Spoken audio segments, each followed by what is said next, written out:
Hello friends, my name is Pradeep Singh and I welcome you all in this lecture. आज के इस lecture में हम लोग डिस्कशन करने वाले हैं अपने फंडामेंटल राइट्स जो कि पॉलिटी एंड गवर्नेंस का एक इम्पॉर्टेंट चैप्टर है, उस चैप्टर पर हम लोग डिस्कशन करने वाले हैं। तो लेट्स स्टार्ट आवर लेक्चर। दोस्तों, हमारा जो फंडामेंटल राइट्स का पोर्शन है ये हमारे कॉन्स्टिट्यूशन में दिया गया है पार्ट 3 में। पार्ट 3 में article 12 to 13 deal with the portion of fundamental rights. अब इस लेक्चर सीरीज में हम लोग ये देखने वाले हैं कि फंडामेंटल राइट्स क्या होते हैं, इनकी ज़रूरत हमें क्यों है, हमने इन्हें कहाँ से लिया हुआ है, कितने फंडामेंटल राइट्स हमारे कॉन्स्टिट्यूशन में प्रोवाइड किए गए हैं और उन फंडामेंटल राइट्स के पीछे कॉन्स्टिट्यूशनल बैकअप क्या है, यानी कि उन फंडामेंटल राइट्स को कितनी मजबूती से हमारा कॉन्स्टिट्यूशन हम लोगों को प्रोवाइड कराता है। ठीक है, तो लेट्स स्टार्ट आवर डिस्कशन। सबसे पहले मैं आपको बता दूं कि इस फंडामेंटल राइट के पोर्शन को अगर हम लोगों को पढ़ना है तो हम लोगों को क्या क्या चीज़ें इसके लिए पढ़नी पड़ेंगी। फर्स्ट ऑफ ऑल, जो लेक्चर्स हमारे चल रहे हैं उन लेक्चर्स को आप ध्यान से सुनिए। इन लेक्चर्स के बेसिस पर आप पाएंगे कि all these lectures are based on some basic concepts and those concepts can be read from NCERT books. तो एनसीईआरटी बुक्स को पढ़ना मत भूलिए, क्योंकि बेसिक कॉन्सेप्ट आपको केवल आपकी एनसीईआरटीज दे सकती हैं।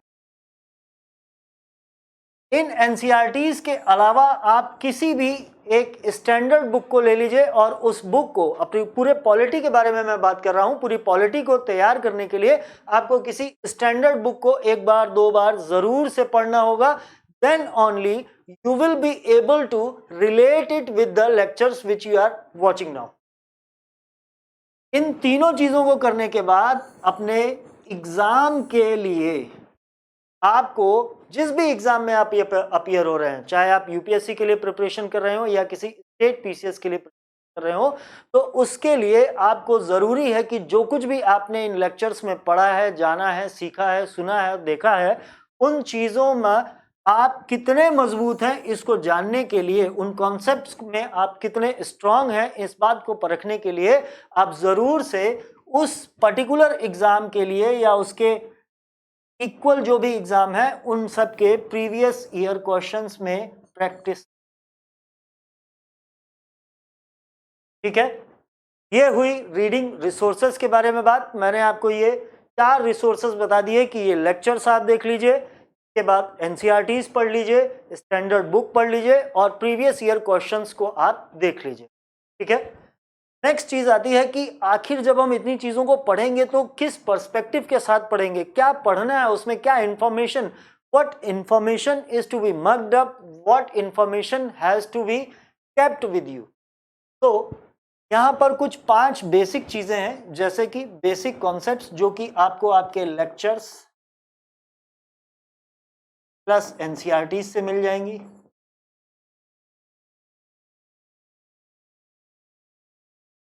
इस कॉन्स्टिट्यूशन को पढ़ने के दौरान आपको बहुत सारे आर्टिकल्स को याद रखना होगा, उनको अपने साथ रखना होगा वो इंफॉर्मेशन, तो ये आपको बेयर एक्ट से मिल जाएंगी।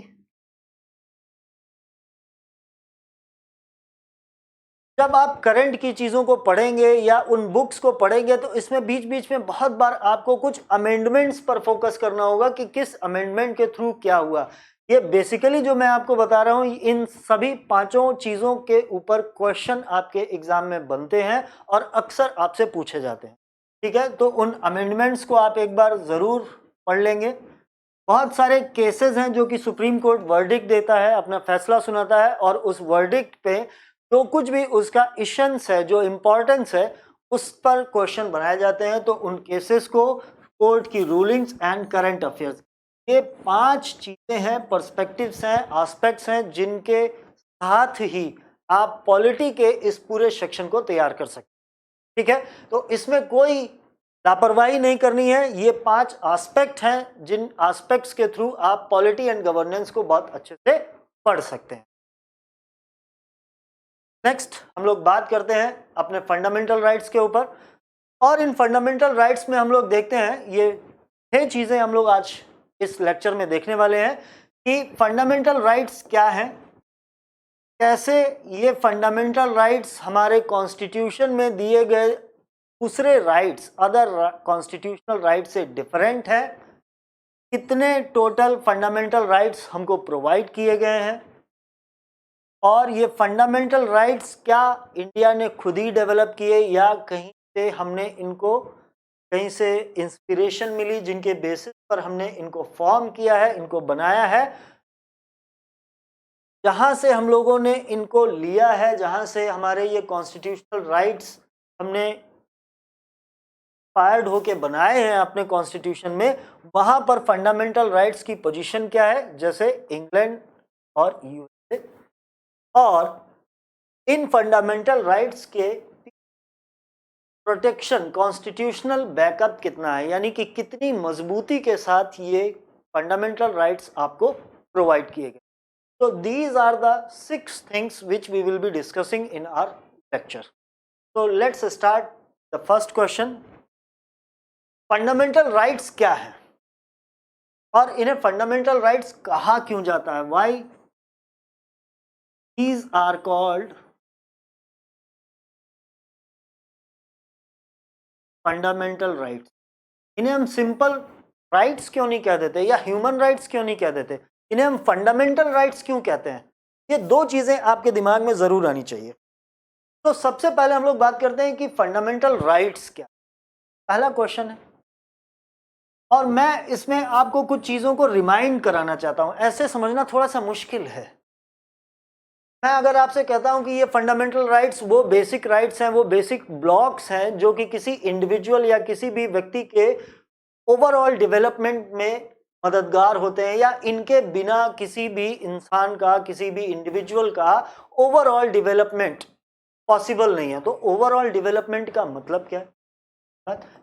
What do we mean by overall? ठीक है। दूसरी बात है कि जब ये फंडामेंटल राइट्स हमको प्रोवाइड किए गए हैं तो इनसे होगा क्या, इनसे दिखता क्या है, इनसे हमारा ओवरऑल डेवलपमेंट होता कैसे है? तो आइए इस कड़ी को सबसे पहले हम लोग समझते हैं कि हमें इन फंडामेंटल राइट्स की जरूरत क्यों है। तभी हम ये समझ पाएंगे कि why these are called fundamental rights, या ये फंडामेंटल राइट्स हमारे। थोड़ा सा हम लोग अपने फ्रीडम स्ट्रगल की तरफ चलते हैं, और फ्रीडम स्ट्रगल की तरफ जब हम लोग चलते हैं तो हम लोग देखते हैं कि लाला लाजपत राय ने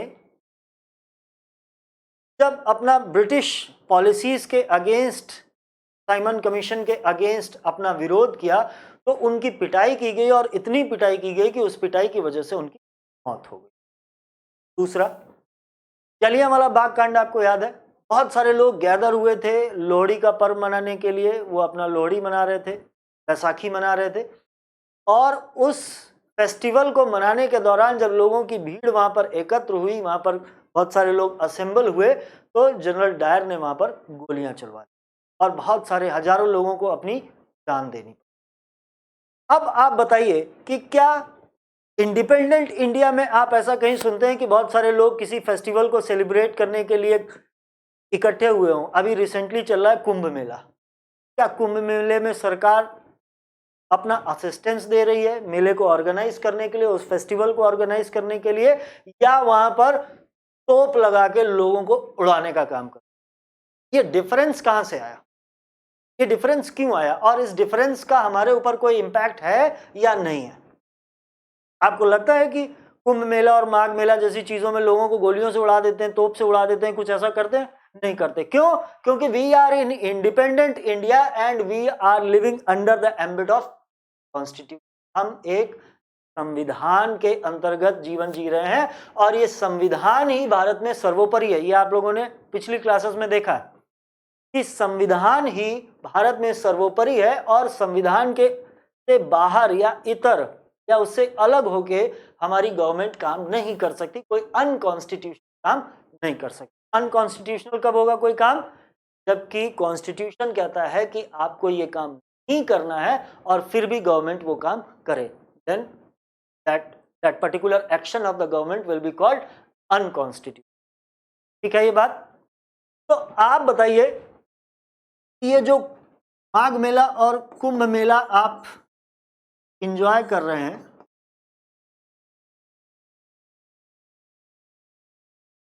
क्या ये उस जलियांवाला बाग में जो लोग फेस्टिवल को एंजॉय कर रहे थे क्या उसके सिमिलर है? नहीं है। तो ये डिफरेंस कहाँ से आया? ये डिफरेंस इस से आया। कॉन्स्टिट्यूशन के किस पार्ट से आया? पार्ट 3 से आया, क्योंकि हम लोग किस नाम से जानते हैं? Fundamental right.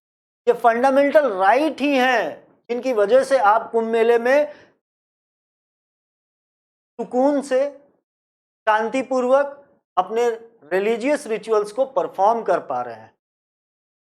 ये हमारा फंडामेंटल राइट है, जिसकी वजह से आप लोग आजकल देख रहे हैं कि बहुत सारा किसानों का आंदोलन चल रहा है, और उस किसान आंदोलन में किसान दिल्ली की बाउंड्री पर, दिल्ली के आउटस्कर्ट्स में, बॉर्डर एरियाज में बहुत सारी जगह पर अपना प्रदर्शन कर रहे हैं, और कोई उनके ऊपर लाठीचार्ज नहीं कर रहा है, कोई उनको तोप से नहीं उड़ा रहा है, कोई बम से नहीं उड़ा रहा है। Rather there are the forces who are there to maintain the peace, to maintain the social order, ताकि कहीं पर कोई भगदड़ ना हो, किसी के साथ कोई मारपीट ना हो, कुछ ना हो, लोगों को बहुत ज्यादा असुविधा ना हो। सुप्रीम कोर्ट भी कह रहा है कि इन लोगों का ये राइट टू प्रोटेस्ट है। ये राइट टू प्रोटेस्ट आपको किसने, विरोध करने का अधिकार आपको किसने दिया? और अगर विरोध करने का अधिकार ही ना हो तो क्या आपको नहीं लगता है कि जो आपकी गवर्नमेंट है वो डेस्पोटिक हो जाएगी, निरंकुश हो जाएगी, और वो अपना शासन अपनी मर्जी से चलाएगी, और लोगों को ये मानना ही पड़ेगा? ठीक है। तो ये जो राइट्स हैं, ये जो राइट टू प्रोटेस्ट है, right to express your feelings and thoughts, and right to roam anywhere in the country है, राइट टू इक्वालिटी है, राइट अगेंस्ट एक्सप्लॉयटेशन है, right to protect your religion है, right to follow your religion है, ये सारी चीजें आपको आपका फंडामेंटल राइट प्रोवाइड करता है। फंडामेंटल राइट में सबसे पहला एक राइट आता है, राइट टू इक्वालिटी। आप आज से 50 साल, 60 साल, 70 साल, 100 साल पीछे आप वर्ल्ड हिस्ट्री के बहुत सारी चीज़ों में देखते होंगे कि there was the discrimination between blacks and, अभी कुछ दिन पहले एक मूवमेंट चल रहा था अमेरिका में, ब्लैक लाइव्स मैटर।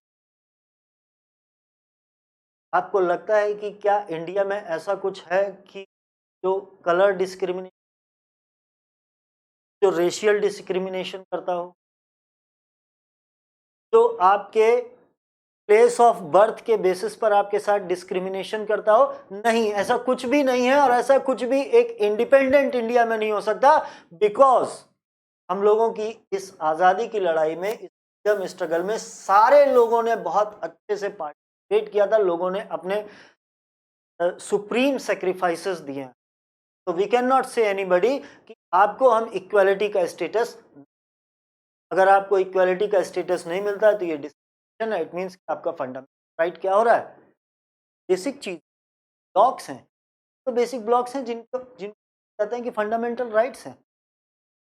वजह से तो इन्हें फंडामेंटल कहते हैं कि अगर किसी को अपने थॉट्स को, अपने व्यूज को एक्सप्रेस करने की आज़ादी नहीं है, वो फ्रीडम नहीं एंजॉय कर पा रहा है, या ब्लैक कलर डिस्क्रिमिनेशन हो रहा है, या प्लेस ऑफ बर्थ के बेसिस पर डिस्क्रिमिनेशन हो रहा है, तो आप निश्चित से कह सकते not enjoying equality with other people. आप लोगों के साथ इक्वालिटी या समानता को एंजॉय नहीं कर पा रहे हैं, और इसलिए हमारा कॉन्स्टिट्यूशन इन सारी बातों को निगेट करता है और कहता है कि there will be some fundamental rights available to all the citizens in India. और ये सिटीजन्स को जो फंडामेंटल राइट्स दिए गए हैं, ये नेसेसरी हैं लोगों के political, social and economic development के लिए। आपने प्रियम्बल पढ़ा है? प्रियम्बल में आपके ये तीनों चीजें दी हैं कि political, social and economic equality, freedom. इन सब चीजों को, जो प्रियम्बल में हमारी चीजें दी हुई हैं, या जो कॉन्सेप्ट बताया गया है कि what is the purpose of making this constitution, उसमें ये लिखा गया है कि लोगों को political, social and economic equality देना ही इस कॉन्स्टिट्यूशन का पर्पस है। और वही कॉन्सेप्ट फंडामेंटल राइट्स के पार्ट में हम लोगों को एक्चुअल रूप फॉर्म में मिले हुए हैं। जो कॉन्सेप्ट यहाँ पर है उसको इम्प्लीमेंट कैसे करना है और कब करना है, कौन करेगा, किसकी रिस्पॉन्सिबिलिटी है, इन सब चीजों की डिटेलिंग दी हुई है फंडामेंटल राइट्स के इस पोर्शन। ठीक है, तो आइए हम लोग देखते हैं कि ये जो हमारे राइट्स हैं इनको हम लोग फंडामेंटल क्यों कहते हैं। फंडामेंटल, पहली चीज, क्योंकि ये किसी भी पर्सन के, पर्सनालिटी के, इंडिविजुअल के ओवरऑल डेवलपमेंट के लिए। दूसरी चीज, these rights are provided and based upon the fundamental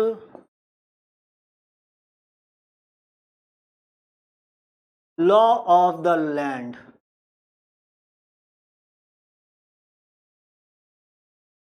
fundamental law of the land क्या है? आवर कॉन्स्टिट्यूशन, क्योंकि हमने आपको बताया है कि कॉन्स्टिट्यूशन ही है जिसके बेसिस पर इंडिया में सारे इंस्टीट्यूशंस, चाहे वो जुडिशरी हो, चाहे वो पार्लियामेंट हो, यानी कि एग्जीक्यूटिव, लेजिस्लेटिव एंड जुडिशरी, ये सारी चीज़ें किस पर बेस्ड हैं?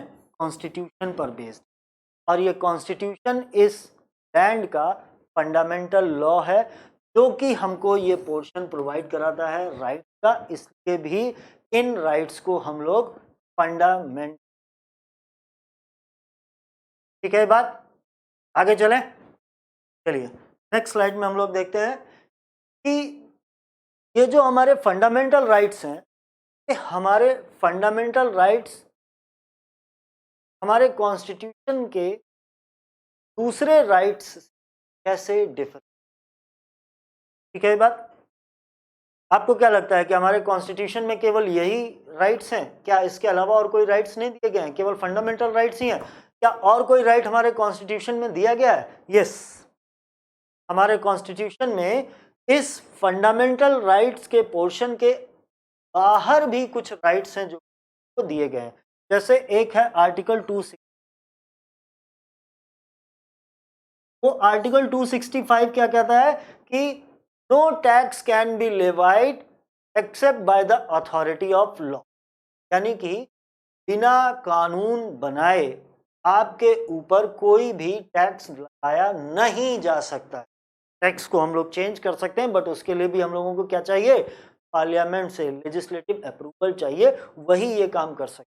कोई नया टैक्स अगर आपके ऊपर केवल कह के लगा दिया जाए, ऐसा नहीं हो सकता। We will have to amend the things. जैसे आपको पता होगा कि जब हम लोगों ने जीएसटी को देश में लागू किया, जीएसटी की पूरी प्रणाली को हम लोगों ने, सिस्टम को लागू किया, तो हम लोगों को कॉन्स्टिट्यूशनल अमेंडमेंट करना पड़ा और बताना पड़ा कि now many of the indirect taxes be removed and in place of those taxes we will be imposing. ठीक है, आपको लगान फिल्म ध्यान है? लगान फिल्म की शुरुआत में जब वो बताता है कि अगर आपने हमें क्रिकेट मैच बीट कर दिया तो आपका 3 साल का लगान माफ, और अगर हम जीत गए तो तुमको 3 गुना लगान दे। ठीक है, याद आई बात? यानी कि वो ब्रिटिशर्स का जमाना याद कीजिए, जब उनके कहने पर ही आपके ऊपर 2 गुना, 3 गुना, 4 गुना लगान लगाया जा रहा था, और आप इसके अगेंस्ट में कहीं भी कोई अपील नहीं कर सकते, किसी को जाके बोल नहीं सकते कि हमारे ऊपर लॉ, बिना लॉ की अथॉरिटी के हमारे ऊपर ये टैक्स लगा दिया गया। लेकिन इस इंडिपेंडेंट इंडिया पॉसिबल नहीं है। आपको याद होगा, अगर आपने पढ़ा हो, आर्टिकल है 300A है right to own up.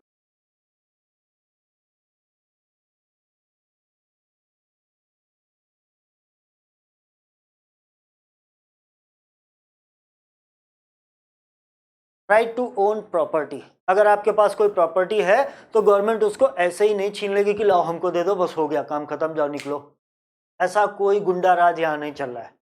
There is a fundamental law of the land, और वो fundamental law of the land executive और लेजिस्लेटिव दोनों को ये सख्त निर्देश देता है, ये उनके ऊपर पाबंदियां लगाता है कि आप इस तरीके के मन मर्जी काम नहीं कर सकते। किसी इंसान के पास अगर प्रॉपर्टी है तो without giving them proper compensation, उसको आप बिना नोटिस के, बिना कंपनसेशन के आप उसको यूं ही एफआर नहीं कर सकते कि कल से तुम अपनी प्रॉपर्टी भूल जाओ। दाऊद इब्राहिम का राज नहीं चल रहा है, ये इंडियन गवर्नमेंट और कॉन्स्टिट्यूशन का राज, ठीक है। तो ये सारी चीजें क्या है, ये हमारे राइट्स हैं, बट ये राइट्स हमारे क्या हैं, फंडामेंटल राइट्स के बाहर दिए, जो हमारे कॉन्स्टिट्यूशनल राइट्स कहलाते तो हैं,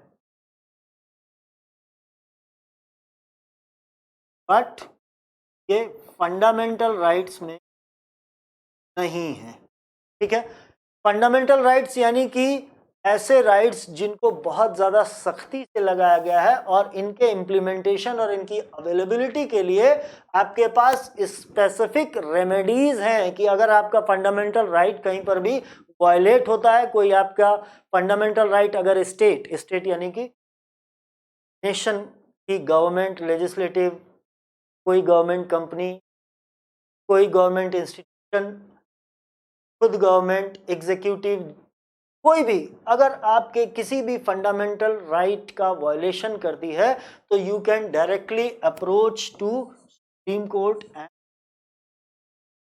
और आप वहां जाके बोलोगे कि देखो साहब मेरा ये फंडामेंटल राइट इन लोगों ने कर लिया है, मेरा छीन लिया है, मुझे जबरदस्ती जेल में डाल दिया है, मुझे कुछ भी नहीं बताया कि क्या करना है क्या नहीं करना है, मेरा जुर्म क्या है, और मुझे पकड़ के जेल में डाल दिया।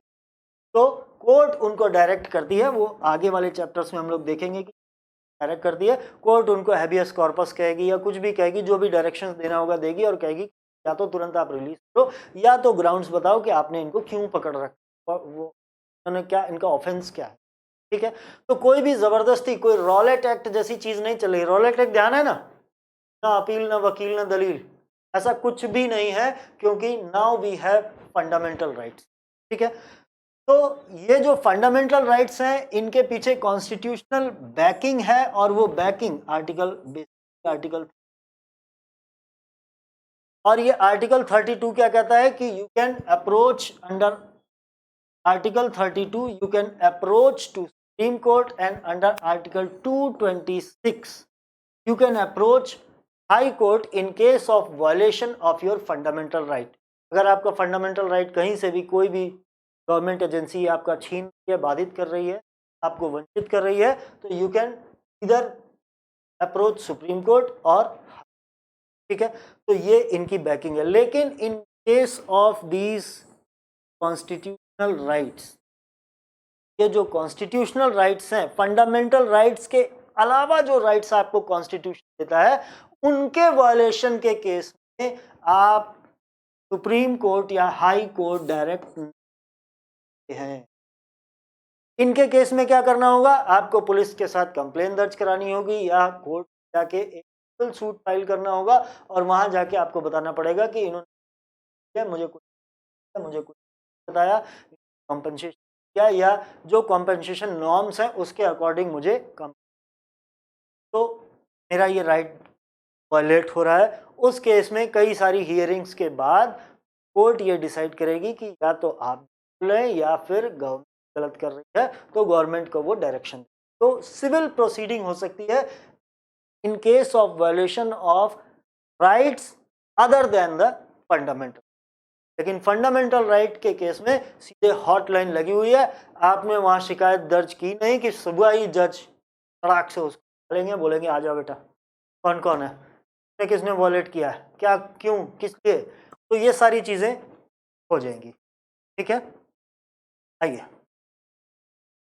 नेक्स्ट देते हैं कि how many fundamental rights are there in our constitution. हमारे कॉन्स्टिट्यूशन हमको कितने फंडामेंटल राइट, तो मैं आपको बता दूं कि जब ओरिजिनली कॉन्स्टिट्यूशन हमारा इम्प्लीमेंट किया गया था, अडॉप्ट किया था हम लोगों ने इसे, जब ये लागू हुआ था, तो इसमें देयर वर 7 फंडामेंटल राइट्स। अभी क्या कंडीशन है, अभी मैं इन दोनों चीजों को कनेक्ट कर दूंगा। अभी हमारे पास 6 फंडामेंटल राइट्स हैं।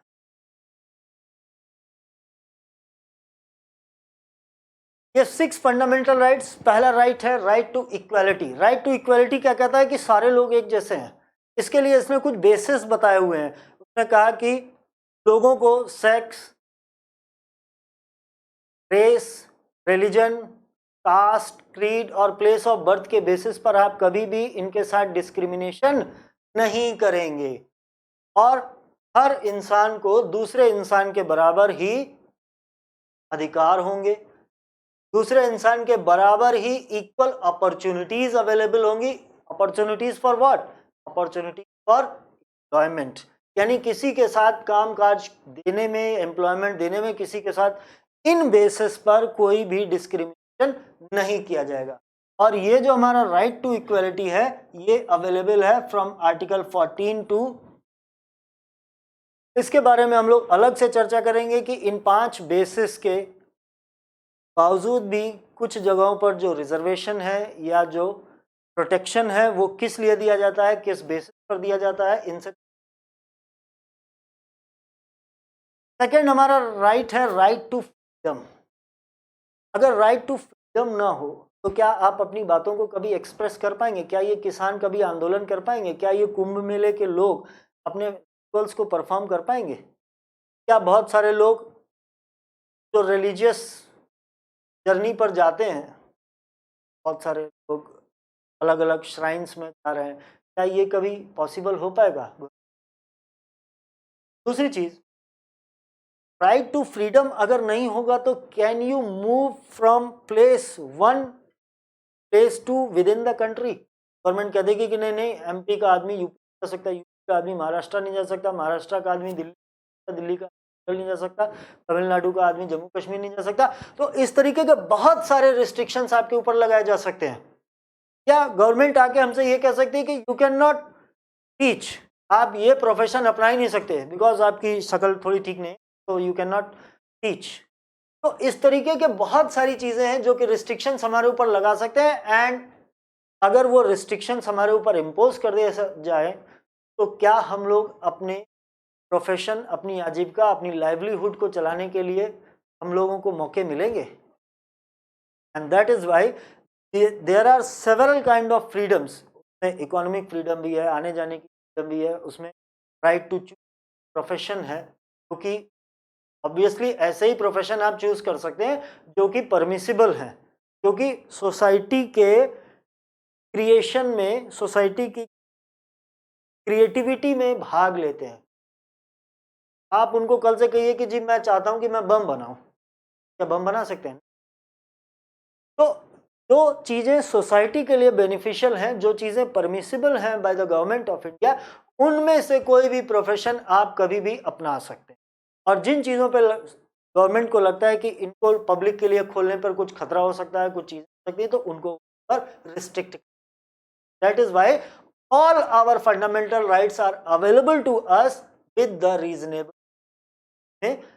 रीजनेबल रिस्ट्रिक्शंस भी लगाए गए हैं। That is why chapter of fundamental rights is unique in India, जबकि यूके या यूएसए जहां से हम लोगों ने, जहां से हमारी ये सारी इंस्पायर्ड है, वहां पर तस्वीर, ठीक है। तो राइट टू फ्रीडम है जो कि अवेलेबल है हमारा आर्टिकल 19 से 20 तक।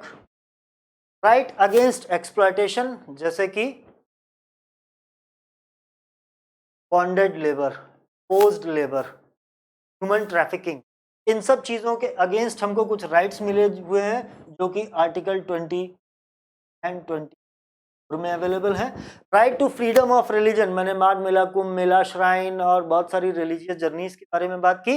ये इस तरीके के राइट्स हमारे अपने अपने रिलीजन को, कौन सा रिलीजन हम फॉलो कर रहे हैं, गवर्नमेंट आपसे कभी नहीं पूछने वाले कि आप किस रिलीजन को फॉलो करते हैं। You want to change your religion, you can change your religion. If you want to adopt a new religion, you can adopt a new religion. If you want to follow no religion, you can do so. तो ये जो rights हैं हमारे, ये हमको available हैं from article 25 to 8। Cultural and educational rights of minorities, word नहीं लिखा लेकिन आप समझ, cultural and educational rights of minorities, जो माइनॉरिटीज हैं वो अपने कल्चर को कैसे प्रोटेक्ट करें। आज हम लोग देखते हैं कि हमारा जो बुद्धिज्म है that was born in India, लेकिन इंडिया में उस बुद्धिज्म को फॉलो करने वाले लोगों की नंबर है या जो परसेंटेज है वो बहुत बहुत कम लोग हैं। बाकी इंडिया के बाहर आप पड़ोसी देशों में देखें, नेबरहुड में देखें तो बहुत सारे कंट्रीज हैं या और भी बहुत सारी कंट्रीज हैं जहां पर बुद्धिज्म को हम लोग फॉलो करते हैं। तो इंडिया में बुद्धिज्म ऐसे अगर लोग कम लोग फॉलो करेंगे धीरे धीरे तो ये खत्म हो जाएगा। तो how you are going to protect it? So you will have to give some rights to those who are from minorities. तो minorities के कल्चर और उनके एजुकेशनल सेटअप करने के लिए उनको या प्रोटेक्ट किया गया है, which is available under Article 29 and Article।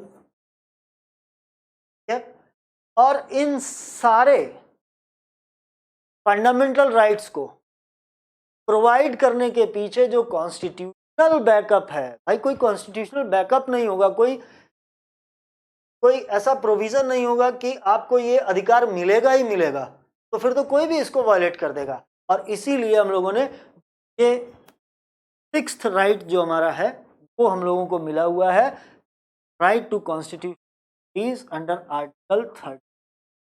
यानी कि आप सीधे इनमें से किसी भी फंडामेंटल राइट के वायलेशन के केस में आप सीधे सुप्रीम कोर्ट पहुंच सकते हैं और वहां जाके अर्जी लगा सकते हैं कि हुजूर हमारा फंडामेंटल राइट हित हो गया, वायलेट हो गया, हमको नहीं किया, किसी ने किया, गवर्नमेंट एजेंसी ने।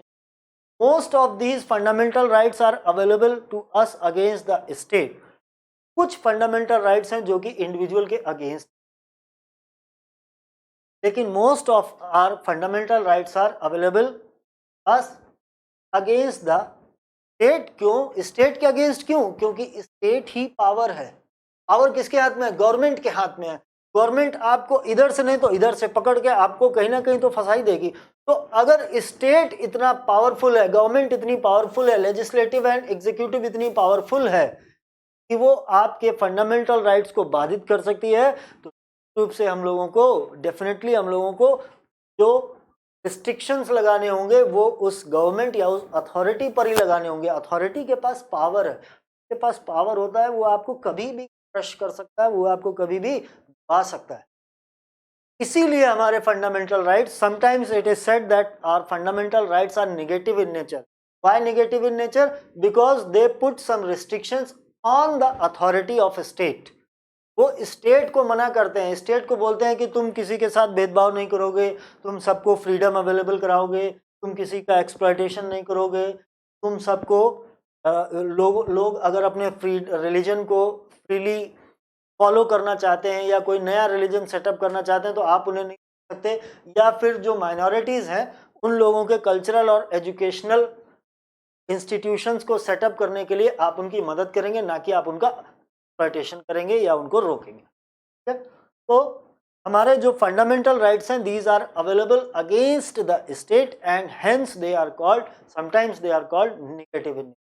अब इन सब का बारे में जब हम लोग डिटेल में हम लोग डिस्कशन करेंगे तो हम क्या रिस्ट्रिक्शन है और क्यों रिस्ट्रिक्शन और ये काम करते हैं। चलिए अब हम बात करते हैं कि फंडामेंटल राइट हमारे आए अचानक। हमारी कॉन्स्टिट्यूएंट असेंबली को सोते सोते अचानक दिख गया कि और इम्पोर्टेंट चीज है कि हमारी, नहीं ऐसा नहीं है। फंडामेंटल राइट्स हम लोगों ने बनाया, इसके पीछे एक इनका हिस्टोरिकल बैकग्राउंड है, और ये हिस्टोरिकल बैकग्राउंड हम लोगों को ये बताता है कि जो डिमांड है कि हमारे पास फंडामेंटल राइट्स होने चाहिए, because this particular part is a particular portion of our constitution, the part of modern civilization. ये आधुनिक सभ्यता का भाग है। अगर आप अपने सिटीजन्स को फंडामेंटल राइट्स नहीं दे रहे हैं, आप नॉर्थ कोरिया के बारे में बहुत सारी बातें सुनते हैं, क्या नॉर्थ कोरिया में लोग अपने फंडामेंटल राइट्स उनके पास हैं कुछ? क्या वो अपने फंडामेंटल राइट्स को एंजॉय कर पाते हैं? नहीं, लोग वहां पर फ्री नहीं है। उनको कम्युनिटी से जब कोई भी संदेश आता है कि आपको यहाँ पर गैदर होना है तो they immediately go and gather at some predestined place. वहां पर जाके उन लोगों को बताना पड़ता है कि नहीं आ गए हैं, और जो स्टेट उनको बोलेगा वो काम उन्हें करना पड़ता है, चाहे वो बॉन्डेड लेबर हो, चाहे वो फोर्स लेबर हो, जो कुछ भी हो। उनके पास फंडामेंटल राइट्स नहीं। लेकिन इंडिया में आप भाग्यशाली हैं कि you can express your self, आप अपनी चीज़ों को अच्छे से बोल पाते हैं, किसानों का आंदोलन देख पाते हैं, या फिर माघ मेला कुंभ मेला नहा पाते हैं, या किसी श्राइन में जाके अपने रिलीजन को फॉलो कर पाते हैं। सारी चीज़ें आपको मिली हुई है आपके इस फंडामेंटल राइट के पोर्शन, ठीक है। तो हमारा जो ये फंडामेंटल राइट का पोर्शन है, या जो ये फंडामेंटल राइट्स है, ये आए कहाँ से? पीछे कुछ थोड़ा इनका हिस्टोरिकल बैकग्राउंड है। वो हिस्टोरिकल बैकग्राउंड क्या है? वो हिस्टोरिकल बैकग्राउंड ये है कि आपको पता है 1928 में Nehru report because of Motilal Nehru. ये नेहरू रिपोर्ट जब आई तो इस नेहरू रिपोर्ट क्यों आई थी याद है ना? नेहरू रिपोर्ट इसलिए आई थी कि साइमन कमीशन ने बताया था कि इंडिया में कभी एक कॉन्स्टिट्यूशन हो सकता, लोग कभी भी एक कंसेंट पे राजी नहीं हो सकते, अपनी एक कोई कंसेंट इनका हो नहीं सकता। तो इन सब चीज़ों की वजह से हम लोगों को उन्होंने चैलेंज किया कि अगर आपके पास, आपको लगता है कि आपके कंट्री में एक कोई कंसेंट बन सकती है, सारे लोग एक किसी पर राजी हो सकते हैं, तो आप मुझे करके दिखाइए। तो वो इसीलिए वो नेहरू रिपोर्ट आई और इसने बताया कि हमारा जो कॉन्स्टिट्यूशन होगा वो कैसा होगा, किस तरीके का होगा, क्या क्या चीज़ें उसमें होंगी, क्या क्या प्रोविजंस। और इस नेहरू रिपोर्ट में फर्स्ट टाइम ये डिमांड की गई कि इंडिया में भी फंडामेंटल राइट्स होने, 12-13 फंडामेंटल राइट्स की इन्होंने डिमांड की थी, क्योंकि बाद में ब्रिटिश गवर्नमेंट ने डिक्लाइन कर दिया और रिफ्यूज़ कर दिया और बोले कि नहीं नहीं, यहाँ तो नहीं लग, यहाँ क्यों नहीं लग सकता? रीज़न क्या है कि यहाँ नहीं हो सकता? बिकॉज हमारा जो ये पॉलिटिकल सिस्टम है, ये जो पूरा पॉलिटी है, का मोस्ट पोर्शन जो है वो रिजेंबल करता है ब्रिटेन के पॉलिटी। हमने अपनी पॉलिटी के बहुत सारी चीज़ों को वहीं से डिराइव किया है। आपने देखा ही होगा कि 1935 का जो एक्ट है, से हमारे गवर्नमेंट के स्ट्रक्चर वाली बहुत सारी चीज़ें हमारे उस एक्ट से, यानी कि हमारा जो पॉलिटिकल पॉलिटी है, इसका बहुत क्लोज रिजेंबलेंस है यूके की पॉलिटी के साथ। वहाँ पर कोई किंग होते हैं,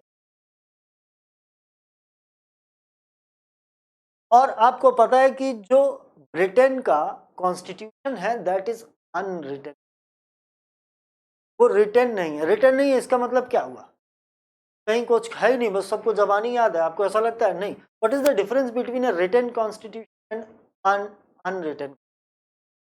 इन दोनों के बीच में डिफरेंस ये है कि ब्रिटेन का जो कॉन्स्टिट्यूशन है वो उनके कस्टम से, उनकी जुडिशरी के बहुत सारे डिसीजन से, कोर्ट की रूलिंग से, उनके लेजिस्लेचर के द्वारा बनाए गए बहुत सारे कानूनों से, वो एक कॉन्स्टिट्यूशन जैसी चीज़ इवॉल्व हुई है, वो कस्टमरी है।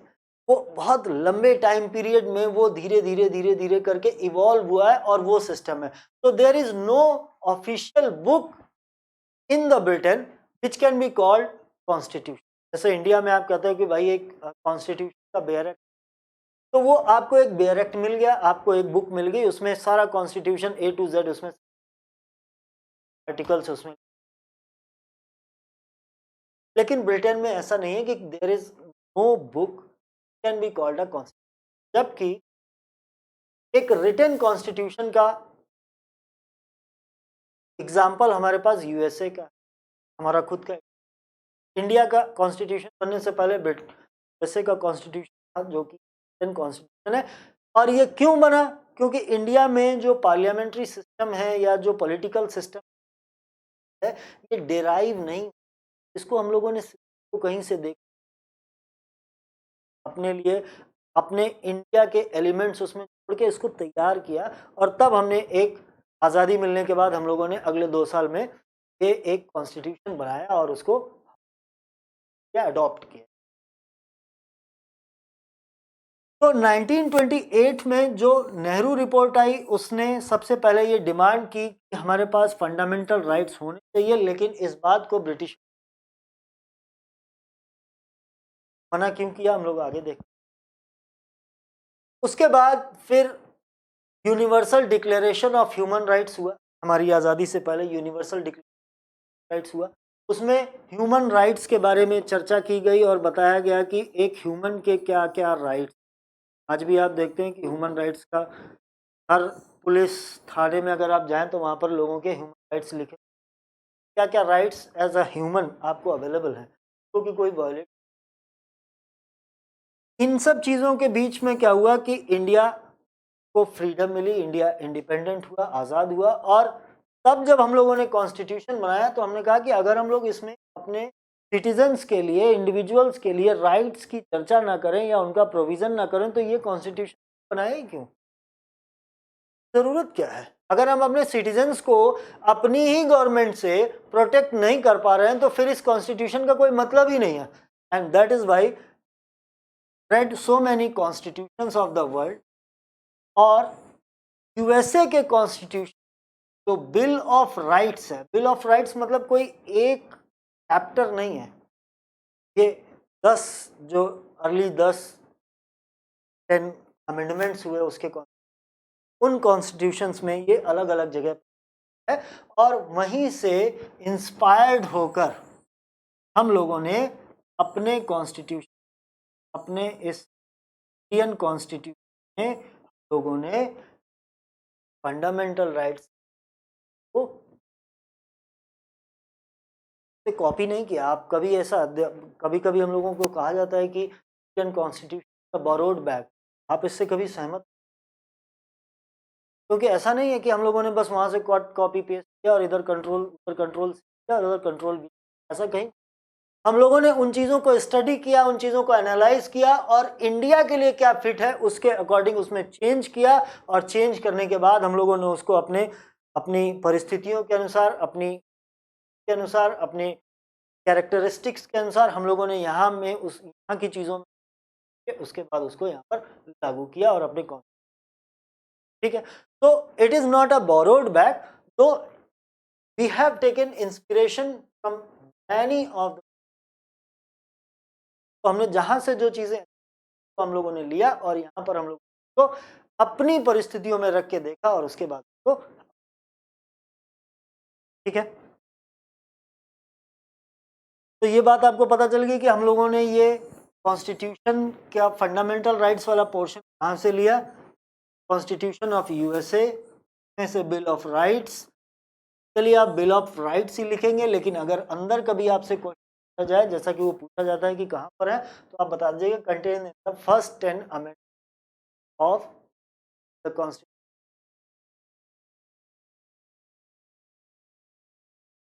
अब हम लोग देखते हैं कि constitutional status of fundamental rights क्या है। हम लोगों ने इसको इंग्लैंड के है और फिर देखना है कि इंडिया के पर्सपेक्टिव क्या है। तो थोड़ा सा हम लोग हिस्ट्री में पीछे जाते हैं और इंग्लैंड का ज़माना, वहाँ की सरकार, वहाँ का पॉलिटिकल सिस्टम हम लोग एनालाइज करते हैं और हम देखते हैं कि वहाँ पर जो जुडिशरी है, इंडिया में क्या है, 3 चीज़ें हैं ना, लेजिस्लेटिव,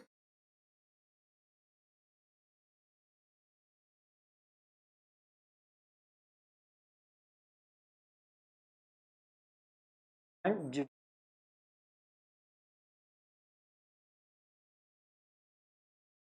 इन तीनों के बीच में इंडिया में एक बैलेंस क्रिएट किया गया। अगर ये बैलेंस नहीं होगा तो सारी चीज़ें गड़बड़ हो जाएंगी। ये कुछ भी कानून बनाएगा, ये कुछ भी कानून को अपने तरीके से लागू करेगा और ये कुछ भी अलग से बड़बड़ाता रहेगा।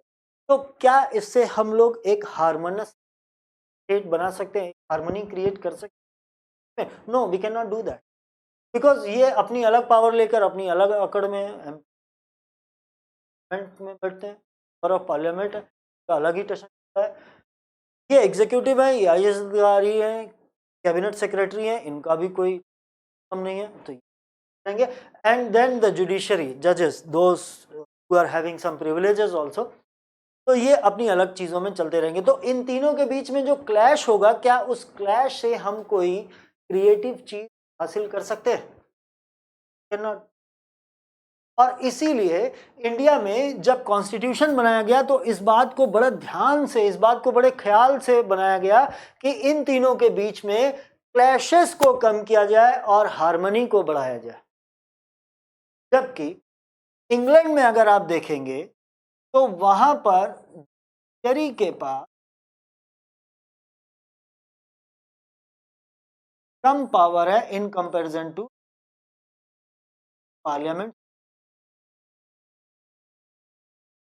वहां पर पार्लियामेंट सुप्रीम है और वो पार्लियामेंट इतनी सुप्रीम है कि वो कोई भी कानून बना सकती है। अगर आपको कोई फंडामेंटल राइट मिला हुआ है तो they can seize the availability of that fundamental right, और उसमें जुडिशरी केवल बगल से खड़े होकर देखता रह सकता है कि उन्होंने ये फंडामेंटल राइट छीन लिया। They can not do that. हालांकि ये अलग बात है कि वो उनका अनरिटन कॉन्स्टिट्यूशन है, अपने अपने लोगों से वो उनको डर भी है और इसलिए वो कोई भी ऐसा कदम नहीं उठाएंगे या उस कस्टम्स को, उस रिस्पॉन्सिबिलिटी को वो बेयर करते हैं कि लोगों ने हमें यहाँ वोट दे के भेजा है तो we are responsible for the welfare of the people of our citizen, और इसलिए वो कोई भी ऐसा कदम नहीं उठाते कि लोगों के फंडामेंटल राइट्स को वो छीन लें। लेकिन अगर वो छीन लें तो there is no constitutional backup जो पार्लियामेंट को ऐसा करने से रोक ले। इट मीन्स कि वहां पर लेजिस्लेटिव से के कंपैरिजन में कम पावरफुल है, और इसीलिए जब वहां पर किसी का कोई फंडामेंटल राइट अगर बाधित होता है तो they rush to the approach to और जुडिशरी उसको फैसला देती कि नहीं नहीं भाई ये तो गलत बात है प्लीज, तो वो तो केवल रिक्वेस्ट कर सकते पार्लियामेंट। जबकि इंडिया में ऐसे प्रोविजन बनाए गए कि वो वायलेट हो ही नहीं सकता, वो ऑटोमेटिकली अगर ऐसा कोई कानून गवर्नमेंट बनाती है जिससे कि आपका कोई फंडामेंटल राइट आपका वायलेट होता है तो वो कानून चलेगा ही नहीं, वो ऑटोमेटिकली डिलीट हो जाएगा। It is mention clearly in our constitution. कहाँ पर मेंशन है और क्या क्लियर मेंशन है वो नेक्स्ट स्लाइड में मैं आपको बता, ठीक है। तो आप देखिए कि जो फंडामेंटल राइट्स की स्टेटस है, इनका जो स्टेटस है वो इंग्लैंड में थोड़ा सा वीक है, और ये डिपेंड करता है वहां की लेजिस्लेटिव पर कि वो आपको कैसे कितना क्या अवेलेबल है, ठीक है। अब बात करते हैं यूएसए की। यूएसए क्या है ना, बड़ा सोच समझ के इवॉल्व, बड़े सारे संघर्षों के बाद इवॉल्व हुआ है, बहुत सारे स्ट्रगल, नॉर्थ साउथ के डिवीजन और उनके बीच के इस बहुत सारे युद्ध के बाद वो डेवलप हुआ है। तो यहाँ पर चीज़ों को बड़ी समझदारी के साथ रखा गया और यहाँ पर जुडिशरी को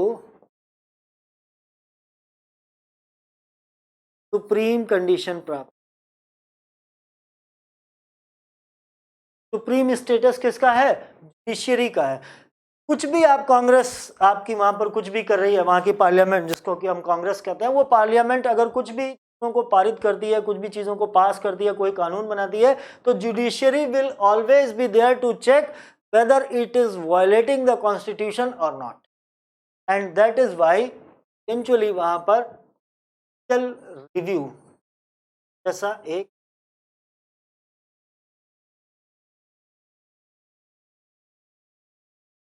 ये जुडिशियल रिव्यू का जो राइट है ये जुडिशरी के पास वहां पर है, और जुडिशरी वहां पर सुप्रीम है, क्योंकि आपको पता है कि इंडिया जैसा इंडिया को आप जानते हैं कि, लेकिन यूएसए इज नॉट, वहां पर सारे स्टेट्स के पास ऑटोनॉमी है, और इसलिए वहां पर कांग्रेस से कहीं ज्यादा पावर दी गई है इस जुडिशरी को, ताकि ये पूरे नेशनल लेवल पर चीजों को यूनिफॉर्मिटी बनाए रखने में हेल्प करे, ठीक है। ये बात आपको समझ में आई? तो यहां पर हम लोग देखते हैं कि यूएसए में जो राइट्स हैं उनको सुप्रीम कंडीशन प्राप्त है, उनको सुप्रीम स्टेटस मिला हुआ है, और these cannot be violated, or if in any case if any of your fundamental rights is violated then definitely you can approach to judiciary and they will provide you the remedy, ठीक है। जबकि India में क्या है, India में harmony को बनाया गया है। यहाँ पर आपके फंडामेंटल राइट्स को ज़्यादा इंपॉर्टेंस देते हुए इसको डुअल प्रोटेक्शन है। पहला प्रोटेक्शन ये कि आपको आर्टिकल 32 दिया गया है, आप जैसे ही आपका फंडामेंटल राइट कोई हो तो आप आर्टिकल 32 से कहाँ पहुंचते हैं, और आर्टिकल 226 मैंने अभी बात की, ये आपसे पीसीएस में अक्सर पूछा जाता है। आर्टिकल 226 के थ्रू आप कहाँ पहुंचते हैं, तो आप या तो हाई कोर्ट या तो सुप्रीम कोर्ट तुरंत पहुंच सकते हैं, और वो तुरंत आपको इमीडिएटली आपको रिलीफ कि नहीं नहीं ये आपका फंडामेंटल राइट आपका हम वायलेट देंगे, और गवर्नमेंट को वो डायरेक्शन।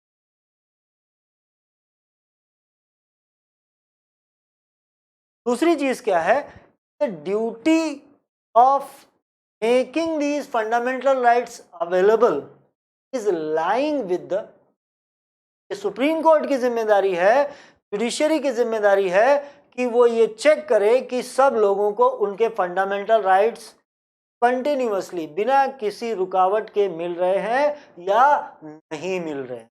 ये काम वो कैसे करता है, हमारा कॉन्स्टिट्यूशन ने बड़ी चालाकी के साथ, कॉन्स्टिट्यूशन मेकर्स ने कुछ इसके लिए प्रावधान किए। आइए देखते हैं क्या प्रावधान है या क्या प्रोविजन।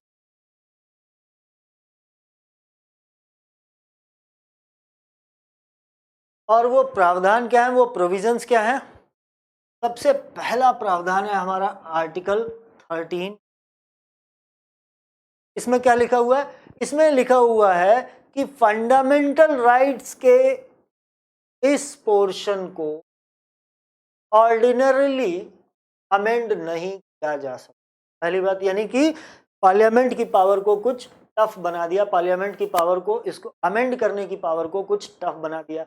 इसमें लिखा गया, इस आर्टिकल 13(2) में लिखा गया कि कोई भी ऐसा लॉ या स्टैट्यूट या गवर्नमेंट ऑर्डर, लैंग्वेज में कहें तो गवर्नमेंट ऑर्डर या गवर्नमेंट का डिसीजन या कैबिनेट का डिसीजन या कोई भी अध्यादेश या कोई भी लॉ, अगर कोई भी लॉ या गवर्नमेंट ऑर्डर ऐसा हो जो कि किसी भी फंडामेंटल राइट को इन्फ्रिंज करता है या उसको वायलेट करता है या इसकी अवेलेबिलिटी में कोई अड़चन पैदा करता है, कोई रुकावट डालता है, then definitely automatically that law और the government order will be declared null and void up to the extent of,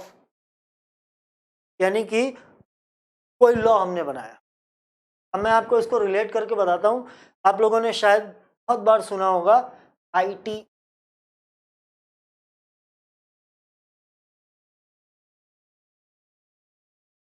act, information technology act. इस इंफॉर्मेशन टेक्नोलॉजी एक्ट में एक आर्टिकल है 6,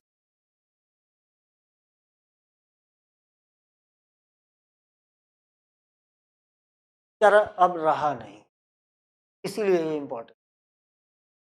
ये क्या कहता है, ये कहता है कि अगर आप किसी पर्सन को, किसी इंसान को कार्टून बना तो यू कैन बी, आप थोड़ा सा पीछे जाइए, 4-5-6 साल पीछे जाइए, 2004 के आसपास जब आप जाएंगे तो आप देखेंगे कि देयर वर फ्यू गर्ल्स जो कि हम लोगों ने पकड़ा था, और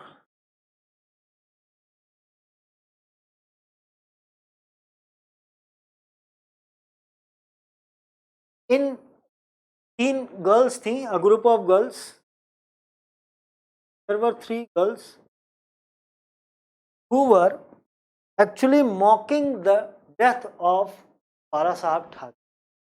और जब ये लोग उसको मॉक कर रही थी, उनका मजाक उड़ा रही थी, उनको कुछ बोल रही थी, तो इन लोगों को पकड़ लिया गया और कहा गया कि ये आपने गलत किया, ऐसा अलाउड। दूसरी चीज की, there was a cartoonist made the caricature और the cartoons of Mamata Banerjee. Cartoonist Mamata Banerjee का उन्होंने कार्टून बनाया, और ममता बनर्जी ने यही एक्ट, इसी आर्टिकल 66A को यूज करते हुए उस कार्टूनिस्ट को भी कर लिया, उसको पकड़ लिया, उसकी खूब इन गर्ल्स को भी मार पिटाई हुई, इनका भी बुद्धि ठिकाने लगा दी गई और इनको ये सबक दिया गया कि ऐसा आप नहीं कर सकते। और इन्हीं लोगों ने वो केस डाला सुप्रीम कोर्ट में और चैलेंज किया कि आर्टिकल 60 हमारे राइट टू फ्रीडम ऑफ बाधित कर रहा है, कर रहा है and hence it null and void. Supreme court ने इसमें सुनवाई किया। सुप्रीम कोर्ट ने पाया कि हाँ ठीक है, ये बात, इसका जो डेफिनेशन है या जो इसकी चीज़ें हैं बहुत एम्बिगुअस से भरी हुई है, एम्बिगुअस हैं और ये किसी भी इंसान के ऊपर किसी भी काम में लगाया जा सकता है। और इसलिए at last freedom of speech and expression को बचाने के लिए, उस राइट को बचाने के लिए इस आर्टिकल को नल एंड वॉइड क्लियर कर दिया गया। पूरा याद रखिए कि ये पूरा आईटी एक्ट नहीं नल एंड वॉइड हुआ, केवल कौन सा पोर्शन नल एंड वॉइड हुआ? जो पोर्शन फंडामेंटल राइट्स आर्टिकल 19 और 21, इन दोनों को जो आर्टिकल बाधित कर रहा था, वायलेट कर रहा था, केवल वही पोर्शन यानी कि आर्टिकल नंबर 66A को हम लोगों ने नल एंड वॉइड कर दिया और उसको, तो ये है हमारे इस आर्टिकल 13 का और इसी के तहत हम लोगों को ठीक। दूसरी चीज है कि हमारे इस फंडामेंटल राइट्स को प्रोटेक्ट करने के लिए एक और चीज अवेलेबल है और वो चीज वो है power of judicial review. Judicial review का क्या मतलब होता है? जुडिशियल रिव्यू का मतलब है कि जुडिशरी के पास यानी कि supreme Court and high court के पास क्या है, एक जुडिशियल रिव्यू की पावर है और वो ये देखती है कि पार्लियामेंट ने जो भी कानून, चाहे वो पार्लियामेंट ने बनाया हो चाहे वो स्टेट लेजिस्लेचर ने बनाया हो, इन्होंने जो भी कानून बनाया है उसको वो रिव्यू कर सकती है और रिव्यू करके वो ये बताएगी कि क्या कोई ऐसा कानून तो नहीं आपने बनाया है जो कि फंडामेंटल राइट को वायलेट करता हो, और अगर ऐसा है, इफ दैट पर्टिकुलर लॉ और गवर्नमेंट ऑर्डर और statute is violating any of your fundamental right, then that particular portion of that act और लॉ विल बी डिक्लेयर्ड। तो ये पावर हमारी और के through supreme court, high court ensure करते हैं, अपनी ड्यूटी को फुलफिल करते हैं कि सिटीजन्स को उनके फंडामेंटल राइट्स मिल रहे हैं। बात समझ आई? आइए अब इस बात पर बात करते हैं कि व्हाट इज हमारे इस आर्टिकल 13(2) ने लॉ को भी डिफाइन किया है। अगर हम सिंपल कहें कि कोई भी लॉ या कानून ऐसा नहीं बन सकता, तो गवर्नमेंट कोई ऑर्डर दे दे और कह दे कि this is not a law, तो इस लॉ को डिफाइन करना बहुत जरूरी है। अदरवाइज तो गवर्नमेंट के पास बहुत सारे तरीके हैं कि वो आपके फंडामेंटल राइट्स को वायलेट कर ले, आपसे छीन ले। ठीक है, तो हमारे इस कॉन्स्टिट्यूशन में आर्टिकल 13 में लॉ को भी डिफाइन किया गया और क्लियरली बताया गया कि a law is not simply a law. Any government order और स्टैट्यूट और कैबिनेट डिसीजन और any order from any of the government institution, कुछ भी चीज अगर किसी भी गवर्नमेंट की कोई एजेंसी हो या गवर्नमेंट खुद हो, एग्जीक्यूटिव हो, लेजिस्लेटिव हो, कोई भी ऑर्डर दे, लॉ बनाए, स्टैट्यूट बनाए, कुछ भी करे, लेकिन अगर वो किसी फंडामेंटल राइट को वायलेट करता है तो उसको नल एंड वॉइड कर दिया जाएगा। लॉ मीन्स नॉट नेसेसरली कि वो लॉ ही हो, वो गवर्नमेंट ऑर्डर भी हो सकता है, वो कैबिनेट का कोई डिसीजन है, वो प्रेसिडेंट के द्वारा प्रमलगेट किया हुआ कोई अध्यादेश भी हो सकता है। ठीक है, तो ये थी सारी जानकारी हम लोगों की इस फंडामेंटल राइट्स की अवेलेबिलिटी के बारे में, कहाँ से ये लिया गया। अब इस पे बेस्ड कुछ क्वेश्चंस हैं जिनको कि आप लोग चैप्टर वाइज क्वेश्चन रहे हैं, तो आप इस पर्टिकुलर फंडामेंटल राइट्स के इंट्रोडक्शन वाले पोर्शन जो भी क्वेश्चंस आपको मिलते हैं तो टॉपिक वाइज वो क्वेश्चन कर दीजिए और देखिए कि क्या आप उनको सॉल्व कर पाने की है या नहीं है। नेक्स्ट लेक्चर में फिर मिलते हैं। Good bye.